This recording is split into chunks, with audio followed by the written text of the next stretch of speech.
Hold on, folks. This next one. This is Susie Shattuck. She has been a competitive dancer. She started and runs a computer company.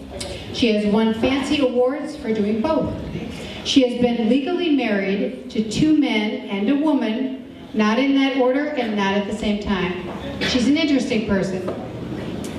She has the right marriage now because in her past, she was born into a fundamentalist Christian cult. You heard that right, cult. But at 17, life got better. The cult left its mark in her mind via a nasty case of post-traumatic stress disorder. So she writes at feistyboots.com. She loves you very much. And let's give her lots of breathing room and be real nice. Put your hands together for Susie Shattuck.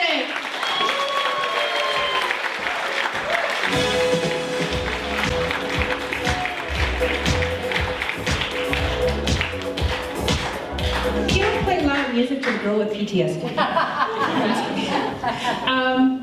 I want to tell you about the story of when I showed up into this world, into this reality at the age of 17. My birth certificate says that I was born in suburban Sacramento, which is true, it's not fake. But I was also born into a fundamentalist Christian cult. And to define that, because cult is a big, scary word, and that's because it's totally bad, they're terrible, don't do it. So they controlled what we wore, had to wear a head covering if you were female to show your subservience to your father, husband, or God. No, and God, or husband. You get it, men, people. Also deities. And when we could and couldn't eat, where people could work, how to spend the money, how much to give to the church. And once a week we had forced confession so that we would have a pure soul. And now when you have a forced confession once a week, stuff you don't get a lot of sinful cobwebs in there. It's like cleaned out every week. But the level of thought control was profound when I was 8. Curves happened. I wasn't expecting it, I didn't plan it. And apparently people could see outlines of my body. I was taken aside by one of the elders' wives and told that I was trying to tempt the men in the church through having puberty. And that was when I got my first of 7 exorcisms that I can remember, which are bad. So that is when you're put into a small room with 7 of the elders, elders, and they cover you in olive oil and scream at you and cast out the spirit of Jezebel until things come out of your body that you didn't know were there. When they feel like you're pure enough, you can stop. So it was 40 families in Sacramento, and there was status. The more affluent and the elders lived and the pastor lived in this one neighborhood, and families would actively buy in that neighborhood, and as the more of us came in, other families in the neighborhood would actively leave. And because we were holding prayer meetings in front of these really nice lesbians' houses. If the lesbians can hear me, I'm so sorry. I was 8. So it was like this little cul-de-sac, it was like we're all in this little area, and where we were stockpiling our grains and our guns, and things were, going fine. I got a call the night before I turned 16 I had to go in and have a conversation with one of the elders and his wife, and my parents brought me to the cul-de-sac, and I could just say that forever. And the elder looked at me and he says, "Is there something that you want to tell us?" I was like, "Well, you called me here." And then he said, "Well, God gave me a dream, and in this dream I had a vision of you masturbating, and you're sinning." And I said, "No.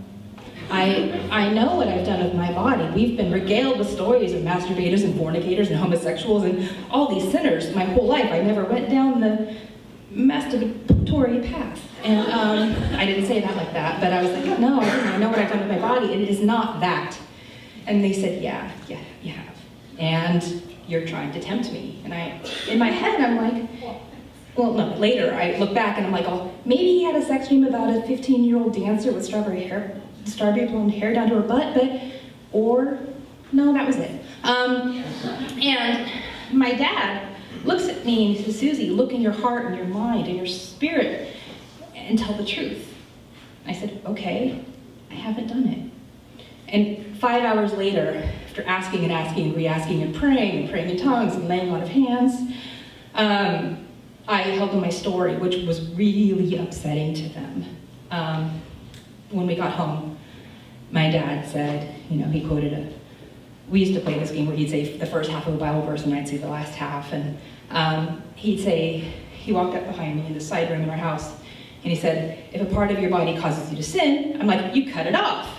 He grabbed my head and took scissors and cut my hair that was to here to about 2 inches long. And because I was using it to tempt people equals masturbating in somebody's dream because of God. I don't know. If you can explain it to me, I'll be over there afterwards. Anywho, when I went back to church school on Monday, people say, you got a haircut. And I'd have to say, I had a script, it's because I'm a pervert and a sinner. And they'd say, right, because it was church school and everybody was a pervert and a sinner and all that stuff because we were little kids and how terrible they are. And this led to a year of,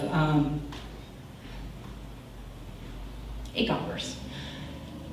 For the next 2 weeks, I was to stand 6 inches. I stand at a wall in the church office during business hours for 6 inches exactly, my nose to the wall for 2 weeks, Monday through Friday, 8 to 5. And at any time, the pastor would come behind me and pull out a ruler, and if I was any more or any less than 6 inches, he would pull the PVC pipe from the back of his shirt and start wailing on me. It's hard to maintain your distance from that. Are you guys doing okay? Sorry. So, anyway, this year passed. I got kicked out of the church school because I was a bad influence, and I ended up going to American River College. It was a community college in Sacramento. I was 16 years old, and I got a job at the bookstore there. I worked with a girl there, and we would talk when there were no customers between our registers. And I had made a really big decision when I went to the school. I said, if what is happening to me is God's will, I don't have to keep secrets anymore. I don't have to lie. If what's happening to me is true and right, then I should just be able to say it out loud. And so I'd say, what did you do this weekend? And she'd say, oh, something, fornicate, adventure. And I'd be like, whoa. What'd you do? Oh, I went to church for 18 hours and had oily men praying over me. And she'd be like, ugh. And so after a couple months of totally weirding each other out, she said, is it possible? Do you know that what is happening to you might be considered abusive? And I said, no. Stupid. And about a month later, I said, yes, I think it's bad. And she said, if you can figure out a way out, I will find you a place to live. I was 17, I didn't have a car, I couldn't run away. They knew where I was, they would hunt me down. It was not possible for me to leave unless I got kicked out. So we came up with a plan.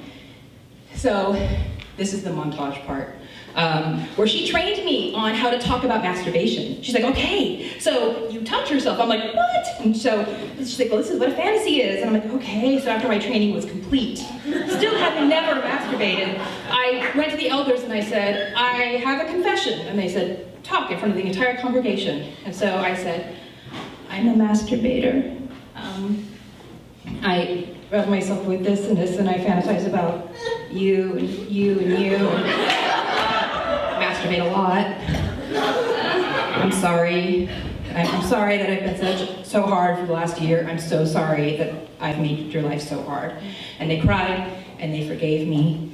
And for a while, I was one of them again, and I felt love. And it was beautiful.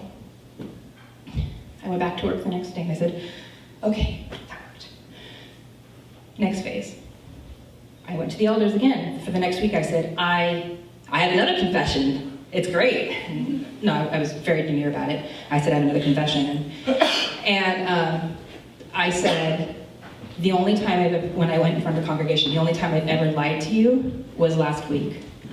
Because you didn't believe me when I told you the truth for a year. You didn't believe me when I was constantly confronted. And so I wanted to let you know that I'm sorry for lying to you last week, but no, I've never, ever done this sin. The elders were not pleased. They left, they came back, they excommunicated me. My parents stood up and said I was dead to them. My aunt and uncle stood up and said that I was dead to them.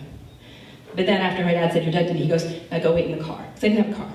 And we go home, about a week passes, he goes, you gotta go. I went to the phone, I picked it up, I called my coworker. An hour later, 3 pickup trucks with 6 guys that I'd never met in my life showed up and picked up everything that I owned and got it out. And that was when I met my roommate and saw my new apartment that I had never seen for the first time ever.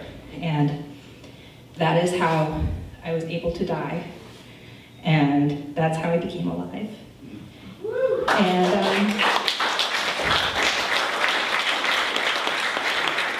it has not been easy. I am not trained for this world. But I'm so grateful to be here. Thank you.